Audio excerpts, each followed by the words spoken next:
మేక కాళ్ళు అంటారు కదండి, అవి ఎలా ఈజీగా చేసుకోవాలో ఇప్పుడు చూద్దాం రండి. ఒక ప్యాన్లో ఆయిల్ సరిపడా వేసుకోండి. అండ్ మళ్ళీ 1 or 2 ఆనియన్స్ చిన్నగా కట్ చేసుకొని అవి దాంట్లో వేసి ఆయిల్లో కొంచెం గోల్డెన్ కలర్లో వచ్చేదాకా ఫ్రై చేసుకోండి.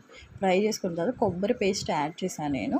కొబ్బరి పేస్ట్లో కొబ్బరి, అల్లము, చిన్నులపాయ, లవంగాయలు, ధనియాలు అండ్ మళ్ళీ చెక్క ఇవన్నీ కలిపి మిక్సీ చేసుకున్నాను. ఆ మిక్సీ చేసుకున్న పేస్ట్ని దానిలో వేసి పచ్చి వాసన పోయేదాకా వేపుకోండి.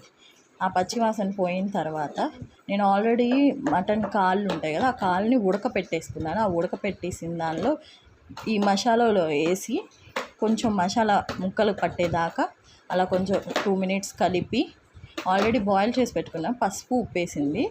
తర్వాత ఇప్పుడు కారం యాడ్ చేశాను. ఆ కారం యాడ్ చేసిన తర్వాత ఒక 2 minutes కలిపి వాటర్ యాడ్ చేసుకోండి. నేను ముక్క మునిగేదాకా వాటర్ యాడ్ చేసుకున్నాను. మీకు నచ్చినంత పోసుకోండి. మీకు నచ్చినంత పోసుకున్న తర్వాత కారము ఎక్కువ ఉంటేనే బాగుండిద్దండి, ఎందుకంటే ఇది కాళ్ళు చార్వా అంటారు. బాగుండిద్ది, ఇడ్లీలోకి అన్నిటిలోకి చేసుకుంటారు.